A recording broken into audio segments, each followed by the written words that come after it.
Ayan. Opo. So, good afternoon again. Kagaya ng sinabi ko, para doon sa mga hindi naka-join kanina, open your book on page 201 and we will discuss about equations involving radicals.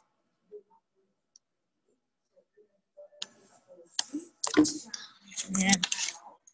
So, dito meron tayong an extraneous solution is a root of a transformed equation that is not a root of the original equation. And why do extraneous solutions sometimes appear in equations involving radicals? And remember that if A is equal to B, then A is B. On the other hand, if A squared equals B squared, then A is equal to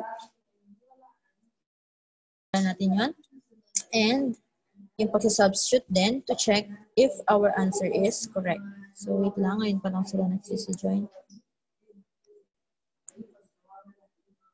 Ayan. So, for example, we have here, find the solution set of the equation x or square root of x is equal to 4. So, paano natin makukuha yung value ng, or yung solution set or yung value ng x dito using this equation which is square root of x is equal to 4. Di ba kapag ganyan yung setup, kapag radical yung ating x dyan, kailangan nating i-extract yung square root, which is square root of x is equal to 4. Kailangan natin dito is to multiply both sides dun sa kung ano yung index, which is 2, para makancel natin yung exponent and itong radical symbol. Okay? And then, isolve natin to. Pero dito sa side na ito, ang natira na lang, since na-cancel yung square root and yung exponent na 2, ang matitira na lang is si x. And, wait lang, may nagpapaadit.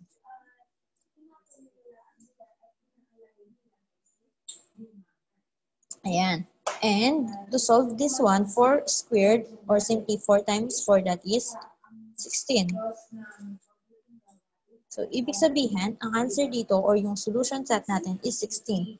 And para ma-check natin, kailangan dun sa first equation natin, yung square root of x equals 4, kailangan natin i-substitute itong nakuha nating value ng x, which is 16. So, square root at ang x na nakuha natin is 16 equals 4. At ang value ng square root of 16, that is 4. So, equal siya, kaya tama yung solution set na nakuha natin. Clear yung example number 1? Clear ba yung example number 1? Yes po. Okay. So, example number 2, we have to find the solution set of the equation square root of x minus 1 plus 9 equals 0. Huwag kayong papalito kung kasama ba siya dito sa ating radical or nakahiwalay. Yung iba kasi, minsan na-extend itong kanyang line. So, huwag kayong papalito doon. And, para ma-solve mo muna ito, to extract the square root, kailangan same siya ng formation niya ito. Na kung saan, yung hindi kasama sa radical, i-transpose natin siya into the other side. And kapag tina-transpose natin yan, kailangan ma-change yung kanyang sign. Which is from positive, magiging Negative po. negative.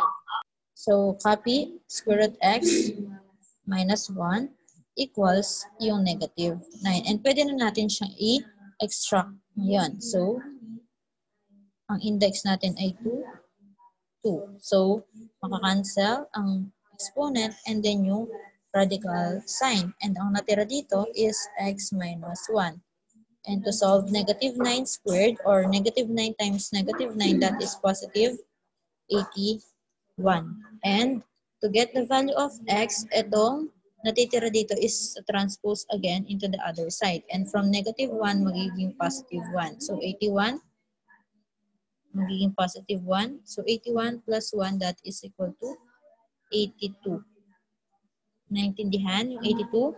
And to check, substitute lang ulit natin yung value na nakuha natin sa x or yung solution set na nakuha natin dun sa original equation, which is square root of x minus 1 plus 9 equals 0.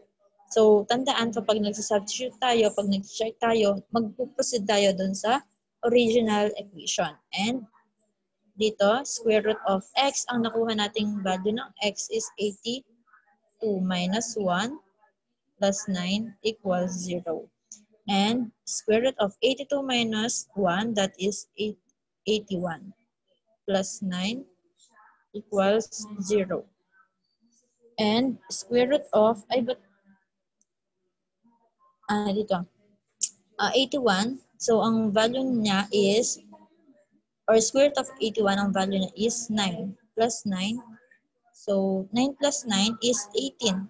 Tama? So, pag hindi siya nag-equal sa 0, ayan, thus, the solution set is empty. Kasi nung chinek natin siya, hindi siya nag-equal sa 0. Note also that in x or square root of x minus 1, the square root of a real number is either not a real number or a non-negative real number. Thus, x or square root of x minus 1 plus 9 can never be 0. Okay? Kasi nga, di ba, any number na kapag kinuha natin yung square root is positive, tapos mag-add ka pa, so, hindi siya mag-equal sa 0. Kaya, ang sagot dito is empty. Or the solution set is empty. Clear? Clear ba ito? Basta laging chine-check kung may solution set na siya. Clear ba yung sa example number 2?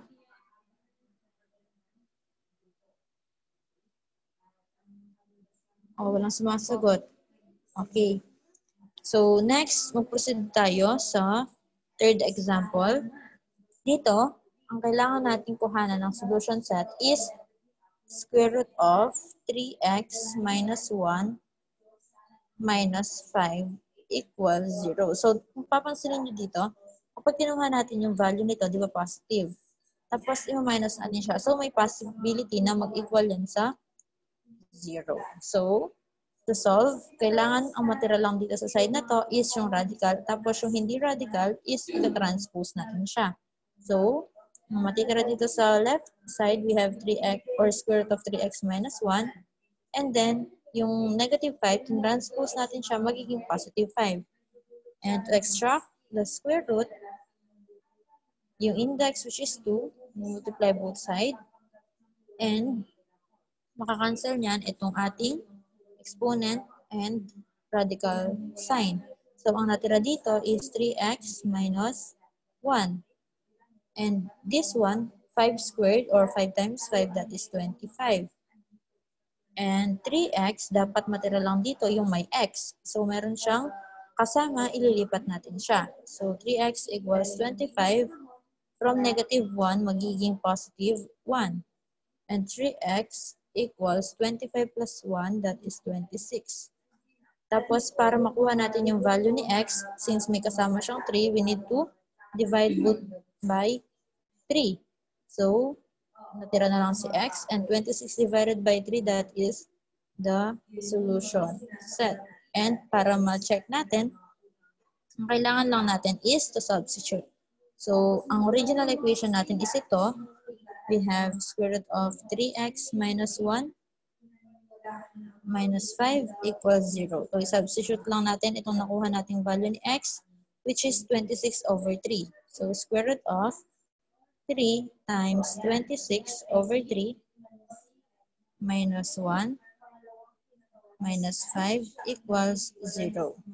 At kapag may ganito, 3 times 26 over 3, kapag may whole number, multiply natin siya sa fraction. At kapag nakita nyo ang whole number at ang fraction, ang denominator niya is same with the whole number, pwede nyo na siyang i-cancel. Okay? Or kung gusto nyo naman, i-multiply nyo muna ito. Kasi numerator to numerator at ang denominator niya ng whole number is merong 1. So, denominator, merong 1 ito. So, magiging 3 times 26. Ilan? So, we have 68. Or 78. 78, tama. So, 78, di-divide na naman natin siya by 3. So, kapag dinivide natin yan by 3, ang makukuha natin is still 26. Pero kung ginaya nyo yung sinabi ko kanina, which is ika-cancel nyo lang itong whole number and denominator, 26 din ang makuha mong sagot. And since 26 ang natira, meron pa tayong minus 1 and minus 5 equals 0. So, itutuloy ko na lang siya dito. Ayan. So, 26 minus 1, that is 25. Minus 5 equals 0. And square root of 25, that is 5. 5 minus 5, that is 0. And then 0 is equal to 0. Ibig sabihin, tama yung solution set, which is 26 divided by, or 26 over 3. Clear yung example number 3? Teacher, pag nag-equal po siya into 0, Yes. tama po na yung solution Tama. set. Yes. Ibig sabihin, there is a solution set. So next, we have example number 4. X minus square root of 2x equals 0. So, ganun din. Kailangan yung x muna, tapos yung radical. Or pwede rin naman na pagbaliktarin nyo. Pero mas madali, since negative ito, kailangan siya maging positive. Ililipat mo siya. So, magiging x is equal to, from negative magiging positive 2x, or square root of 2x. And to extract the roots, multiply again by 2. So, makakancel yung ating exponent and yung radical symbol. And solve natin to x squared, or x times x, that is x squared. And yung natira dito sa radical natin is 2x. And kapag ganyan, ang x natin, meron pa siyang kasamang exponent, ang kailangan natin is to factor. So, ililipat natin ulit yung positive 2x magiging x squared, from positive 2x magiging negative 2x equals 0. And if-factor natin tong x squared minus 2x. So, i-distribute natin si x, since meron ding x ito. So, x, and then x squared divided by x, x na lang. And negative 2x divided by x, so, negative 2 na lang, equals 0. And kailangan natin siyang, yung i-apply ulit yung pinag-aralan natin, which is, yung equate natin yung both term by 0. So, si x muna, ito muna, equate natin siya sa 0, that is, x is equal to 0. And second, x, equate natin siya by 0, so magiging x minus 2 equals 0. And to get the value of x, itong negative 2 ililipat sa kabila, magiging positive 2. That's why, itong dalawa ang solution set. Pero we need to check. So, sa pag-check, erase ko lang itong sinulat ko. Basta kapag may hindi kayo naiintindihan, kaagad mag-ask ng question para at least. Teacher, pwede pong pakiulit, teacher. Alin? Yan po, teacher. Buo? Example 4. Ayan. Hindi po, teacher, Kaya na sa baba lang. sinasabi ko. Saan? Wait lang. Ituloy ko na itong ginawa ko. Ayan. So, di ba ang original equation natin is x minus square root of 2x equals 0, which is ito yon. Ngayon, para makuha natin or para ma-solve natin, ang kailangan muna natin gawin is paghiwalayin yung dalawa. Kasi nga, 0 ito, so hindi mo siya pwedeng i-solve kasi radical itong isa, tapos yung isa, hindi siya radical. And, tin-transpose natin itong negative square root of 2x, naging positive na siya. So ngayon, para matanggal yung ating radical, kailangan nating extract yung square root. At para ma-extract or matanggal yung square root, mag-multiply tayo both sides, yung exponent na 2 para ma-cancel yun. Yan, na-cancel. And ito, isa-solve natin siya, x times x, that's x squared. Bakit x squared? Kasi nga, x at saka x, so kapag pinagsama mo, meron silang exponent na tagi-isa. So that is x, tapos 1 plus 1, that is 2. Kaya x squared yan. And next, ito namang sa, nung na-cancel na yung ating radical sign and yung exponent na 2, ang natira na lang is itong si 2x. So, nandito na tayo sa part na to. Clear na ba dyan? Clear na ba yan? Ayan.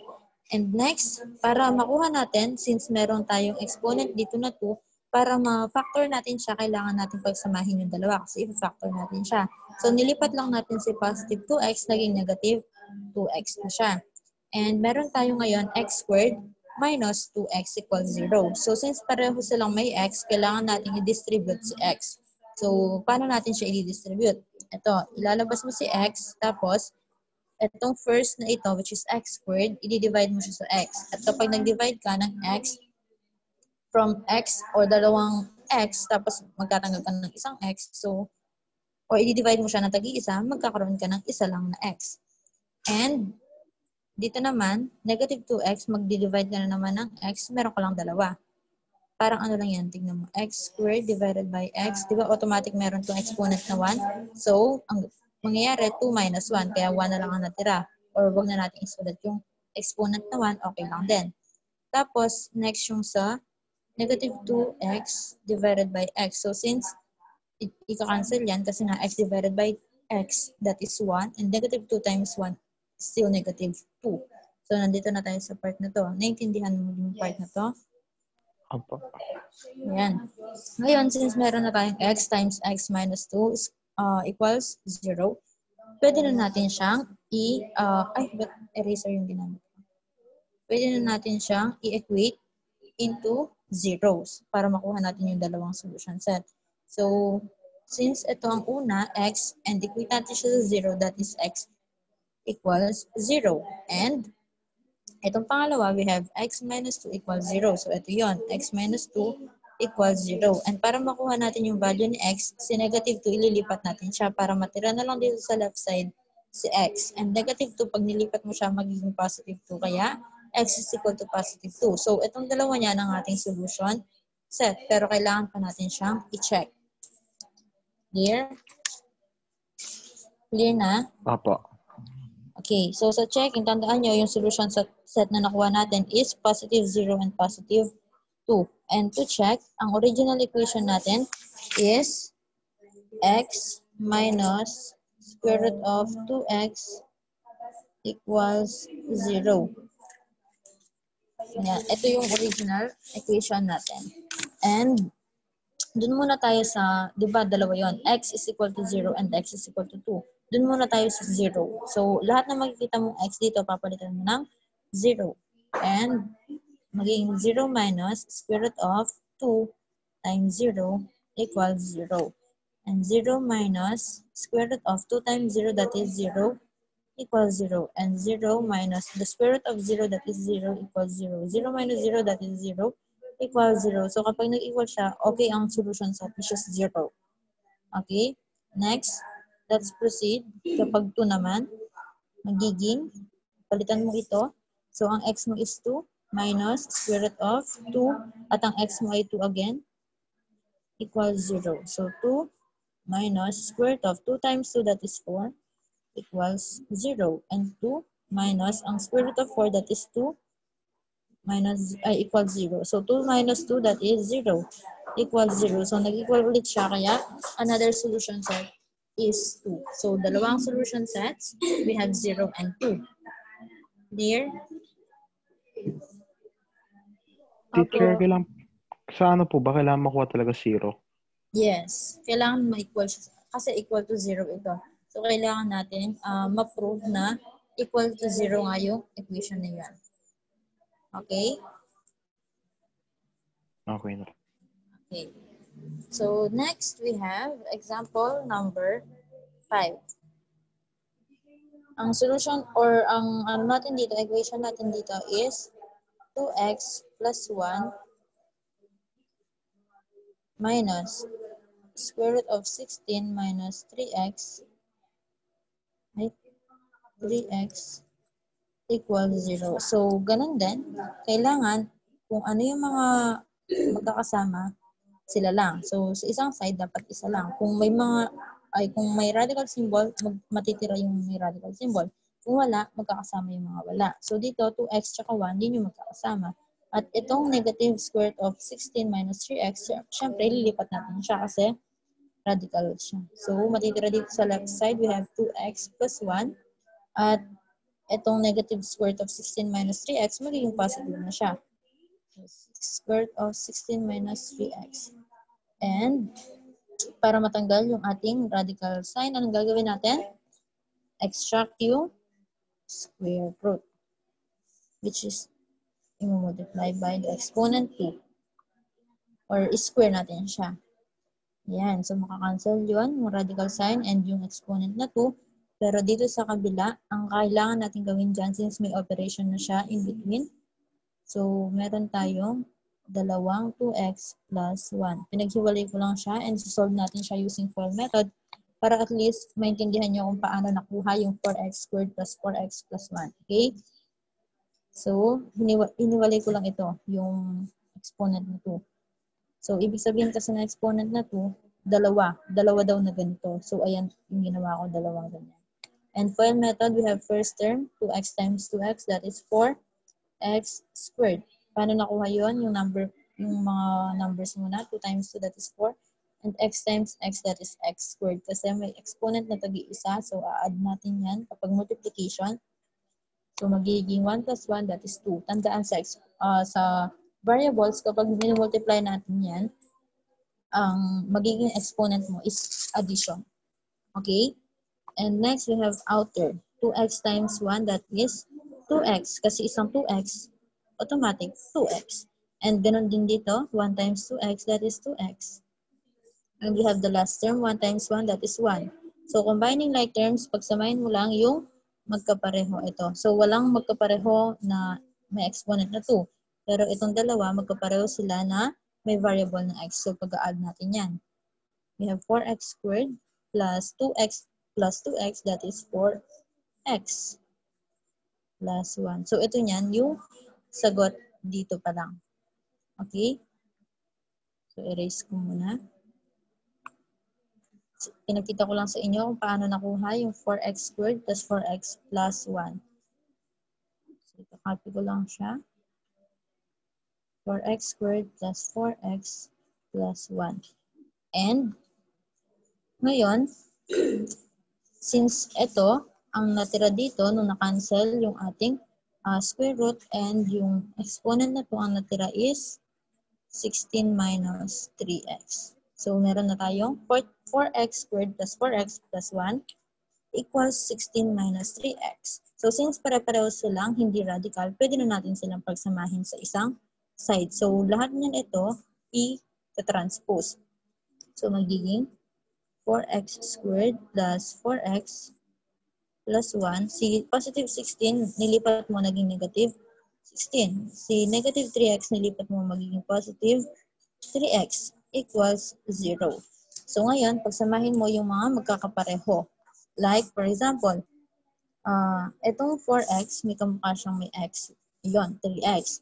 Tapos, itong 1, may kamukha siyang number lang, which is, or constant, which is negative 16. So, yan yung pagsasamahin natin. Bakit ito hindi natin siya pinagsama? Kasi nga, wala naman siyang kamukha dyan or walang term dyan na kamukha niya na may exponent na 2. So, kakopy lang natin siya. 4x squared. And pagsamahin natin yung may parehong term, which is 4x at saka 3x. So, magiging 7x. Pareho silang positive, kaya addition. And dito naman, positive 1 at saka negative 16, hindi sila pareho ng sign, so we need to subtract them. And 16 minus 1, that is 15, and follow the sign of the bigger number. At ang sign na may malaking number dyan ay 16. So, si 16 negative siya, kaya negative 15 ang sagot. Equals 0. So, nasundan ba kung paano nakuha yan? Nasundan ba kung paano nakuha yan? Grade 9. Nasundan? Opo. Okay. So ngayon, meron na tayong ganito. Di ba kapag ganyan ang formation, ang kailangan lang natin is to factor. At kapag pinactor natin siya, since ang x squared dito, ang kasama niya ay si 4, so i-distribute natin yan. 4x, tapos yung sa kabila, x. Kasi pag pinag-multiply natin yan using FOIL method, that is 4x squared. And next, itong 15. Si 15, since negative, kailangan magkaroon tayo ng positive sign and negative sign. And ang factor ng 15, para makuha natin, or ang factor ng 15 is 5 and 3. Tama? Or 15 and 1. So, try natin yung 5 and 3. And kailangan merong positive sign and merong negative sign. So, paano mo malalaman na tama yung pagka-factor mo? Ang kailangan mo lang is to solve two factors using FOIL method. So, we have ito, 4x times x. that is 4x squared. And we have outer 4x times 3, that is 12x. And inner, we have negative 5 times x, that is negative 5x. And we have last, negative 5 times positive 3, that is negative 15. So, we solve natin yung, yung like terms. We have 12x minus 5x, that is 7x. That is 7x. So, i-erase ko na lang siya. 7x. So, na-prove natin na ito is same as with this. Okay? So, ibig sabihin, tama yung pagka-factor natin, which is, ano yung mga yon? 4x minus 5 at saka x plus 3. Erase ko lang ito nasa taas. Since clear naman na sa inyo. Ngayon, ang kailangan natin gawin is kuhanin natin yung value ni x. So, paano natin makuha yung value ni x? Di ba ang ginagawa natin is to equate the 2 by 0. So, meron tayong 4x minus 5. Equate natin siya sa 0. At yung isa naman, x plus 3. Equate natin siya sa 0. So, para makuha yung value ni x, itong negative 5 ililipat. So, magiging 4x equals, from negative 5, magiging positive 5. Para makuha natin yung value ni x, i-divide kung anong kasama ni x. Since meron siyang kasamang 4, i-divide natin both side by 4. So, makakancel yan. At ang natira is x is equal to 5 over 4. Clear? Next. Ito namang x plus 3 equals 0. So, may positive 3 kasama si x, ililipat para mag-isa na lang si x. So, x now is equal to, from positive 3 magiging negative 3. So, ito yan ang dalawang solution set natin. Pero kailangan pa natin siya i-check kung yung dalawang habang yan is solution set sila. Tandaan nyo, ang solution set na nakuha natin ay 5 over 4 and negative 3. So, i-check natin. Yung original equation natin is 2x plus 1 minus square root of 16 minus 3x equals 0. So, lahat ng makikita natin x, dun muna tayo sa nakuha nating solution set, which is 5 over 4. So, lahat ng makikita natin x dito ay papalitan natin ng 5 over 4. So, 2 times, at ang x dito, papalitan natin 5 over 4. Plus, square, bakit hindi ko nalagay yung 1 ba? Plus 1. Ayan, plus 1 minus square root of 16 minus 3. At ang x na nakuha natin ay 5 over, hindi na kasya.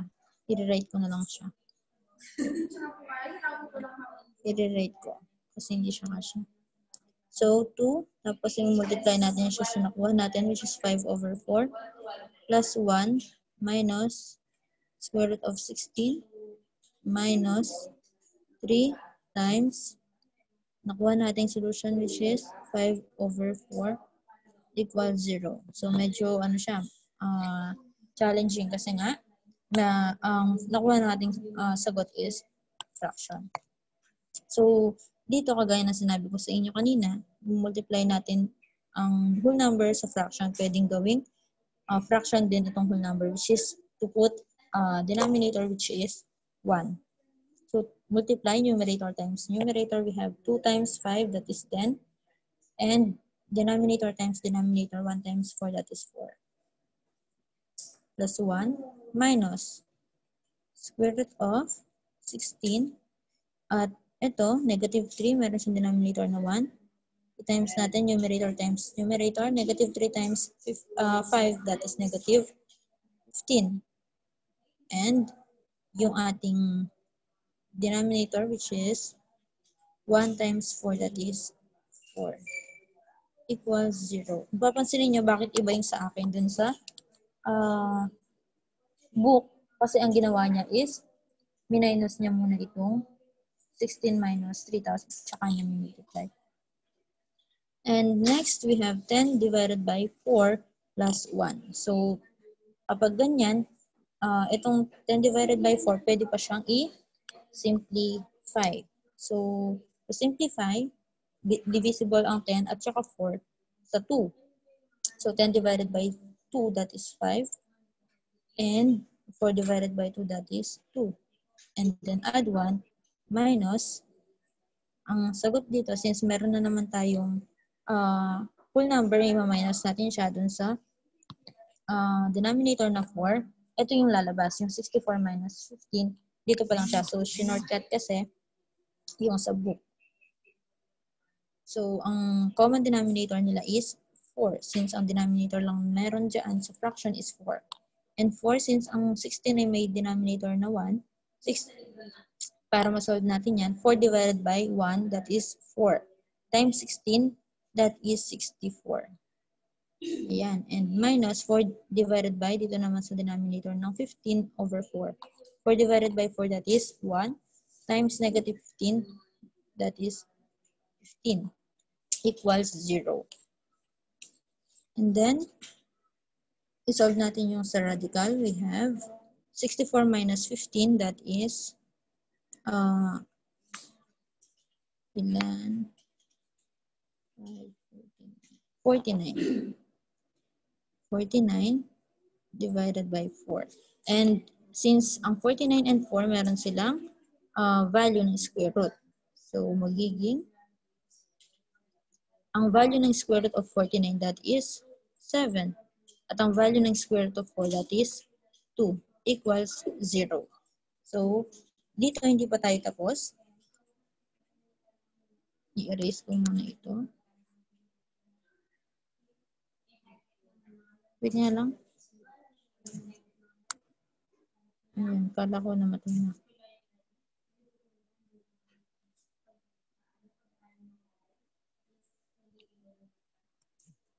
Baka kasi mamatay, hindi ko alam eh, kasi naka-share screen ako.